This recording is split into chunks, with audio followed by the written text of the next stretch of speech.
A person checks their bank account on Friday morning, eyes widening as a deposit appears. The person smiles, feeling a brief moment of security and relief. They mentally connect the deposit to 40 hours of hard work. The person imagines the money is theirs, feeling a sense of ownership. Monday arrives. The person sits at a table, sorting through bills and paperwork. They pay rent or mortgage, watching the account balance decrease. They shop for groceries, noticing higher prices and feeling frustrated. They fill up their car with gas, glancing at the rising numbers on the pump. They pay the internet bill, insurance, and various subscriptions. By Wednesday, the person stares at their account, realizing the money is almost gone. The person feels anxious and defeated, rubbing their forehead. Visual metaphor. The person running on a treadmill, sweating and exhausted. The treadmill's ground moves backward faster than the person can run forward. The person looks back, seeing the treadmill controls being adjusted by unseen hands. A crowd of people run on identical treadmills, all struggling to keep up. Thought bubble. Most people shrugged, blaming bad luck or the economy. A storm cloud labeled inflation hovers over the crowd. The person wonders if the treadmill's speed is being controlled deliberately. A shadowy figure turns up the speed dial on the treadmill. The person tries to run faster, but the treadmill accelerates even more. The person glances at a sign above the treadmill, Federal Reserve. A group of people in suits watch from behind a glass wall, smirking. Text overlay. We are taught that the people managing our money are government agencies. A montage of official-looking buildings. Federal Reserve, central banks, the buildings morph into private mansions and luxury offices. Text overlay. But look, that's a lie. A close-up of documents showing private shareholders and family names. Her vault opens, revealing stacks of cash and gold with family crests. A flowchart shows money moving from workers to central banks to private families. Text overlay. Institutions controlling your labor are private corporations. A timeline shows families dominating the financial system for over a century. Nick appears on screen, introducing himself. Nick stands in front of a whiteboard, marker in hand. Pass. Nick encourages viewers to subscribe and like the video. Nate turns to the whiteboard and writes "Federal does not equal government" in big red letters. Nick explains the deception behind the name Federal Reserve. A visual comparison. Post Office, DMV, and Federal Reserve logos, side by side. The Federal Reserve logo morphs into a shadowy, secretive emblem. Nick quotes the court case. Reserve banks are not federal instrumentalities. Text overlay. Independent, privately owned, locally controlled corporations.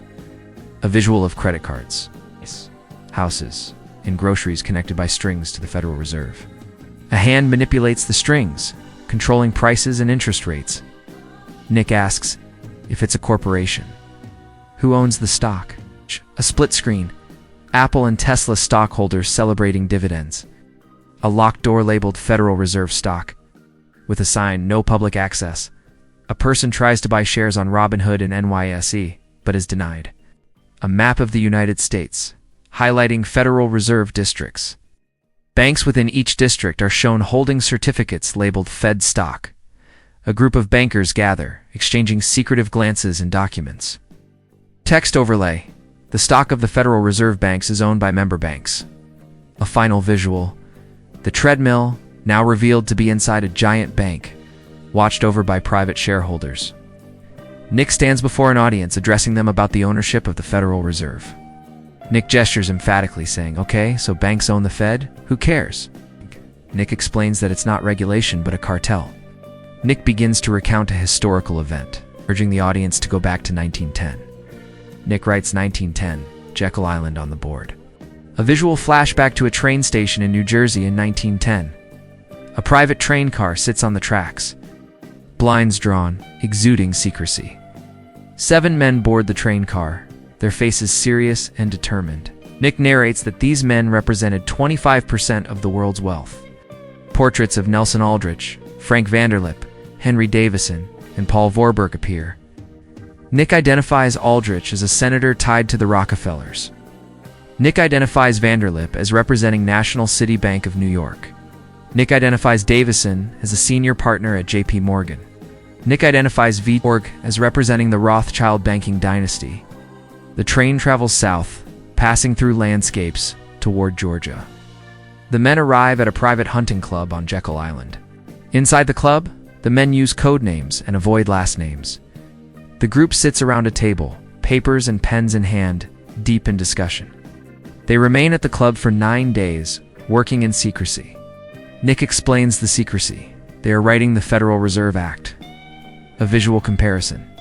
McDonald's, Burger King, and Wendy's meeting in secret to write nutrition laws. Nick emphasizes that the bankers wrote the banking laws. Nick describes their goal, to create a system for printing money and lending to the government at interest. A visual of money being printed then handed to the government.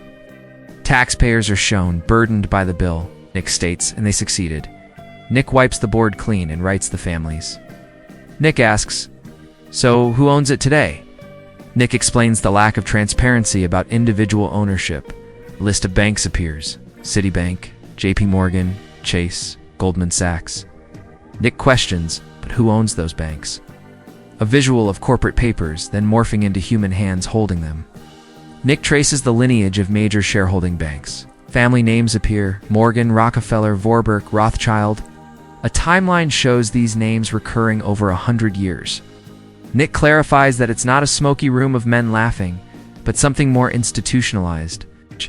Nick introduces the concept of interlocking directorates. Nick draws a web of connecting circles on the board. A visual of CEOs sitting on the board of the Federal Reserve Bank of New York. Nick explains the closed loop. Banks own the Fed, Fed regulates banks, Fed bails out banks. A flowchart shows the cycle between banks and the Fed. Nick highlights the guaranteed 6% dividend paid to banks. A comparison. A savings account pays 0.01%, while banks receive 6%. A visual of a bank receiving a large dividend check. Nick states, "It is the only risk-free investment in the universe." A visual of ordinary people being excluded from this system. Nick concludes, "And you aren't invited." Audience members look stunned and contemplative. Nick stands confidently, having revealed the story. The board is filled with interconnected names and diagrams symbolizing the complexity. A final visual of the Federal Reserve Building, shrouded in mystery. A person dismisses the small dividend, calling it pocket change. Nick explains that the real profit comes from the Cantillon effect, not the dividend. Nick writes the Cantillon effect in all caps and underlines it twice. Nick introduces Richard Cantillon, an 18th century economist. Nick reveals Cantillon's discovery about money printing and its hidden consequences. Nick asks viewers to imagine a room with 100 people and himself with a magic printing press. Nick prints $10 million and hypothetically gives everyone $100,000 at the same time. Everyone receives money simultaneously, causing prices to rise immediately. Nick explains that this is not how central banking works in reality. Nick prints $10 million and gives it only to Mr. Morgan in the front row. Mr. Morgan receives the new money before anyone else knows it exists. Mr. Morgan buys real estate, stocks, and gold at yesterday's low prices. The money flows from Mr. Morgan to the car dealer, luxury builder, and hedge fund manager. These secondary recipients receive the money, and prices start to rise slightly. The money eventually trickles down to ordinary people as their paychecks. By the time the average person receives the money, prices have already doubled. Nick throws the marker up and catches it, visibly frustrated. Nick calls this process theft and explains how those close to the money source benefit. Nick names the beneficiaries: primary dealers, megabanks, private equity firms. Nick explains that these groups get purchasing power before inflation hits. Ordinary people get the money after inflation has eroded its value. Nick says value is stolen from workers by diluting the currency. Nick illustrates that the wealthy use new currency to buy hard assets. Nick links this process to the growing wealth gap in society. Nick emphasizes that the wealthy are not working vastly harder, but are positioned next to the printer. Nick draws a graph. Asset prices line goes up, wages line stays flat. Nick discusses the math since 1971 when the US left the gold standard. Nick states the S&P 500 has risen 4,000% since 1971. Nick asks if wages have risen 4,000%. They have not. Nick explains that new money flows into assets first, not wages. Nick defines the creditor class, owners of central banks, and the debtor class, everyone else. Nick explains that money is lent into existence, and workers must pay it back with interest. Nick points out that the money to pay the interest was never created. Nick writes debt money to show the mathematical trap. Nick calls this system a Ponzi scheme that forces society to borrow more. Nick asks who benefits from a world drowning in debt: the loan issuers. Nick anticipates viewers' fear and resignation about the system. Nick pivots to offer hope, saying viewers can become players in the game. Nick notes that wealthy families don't hold dollars, they own assets. Nick lists what the ultra-wealthy own: land, businesses, gold, art. Nick explains that the wealthy know currency is designed to lose value. Nick says the only way to beat the system is to mimic the wealthy. Nick erases the board and writes the escape plan. Nick tells viewers to stop thinking of money as a store of wealth. Nick compares money to a melting ice cube and says the central bank is turning up the heat. Nick advises converting money into assets that cannot be printed. Nick presents Step 1. Understand the psychologists stop waiting for prices to drop. Nick explains that inflation is necessary to sustain the debt bubble.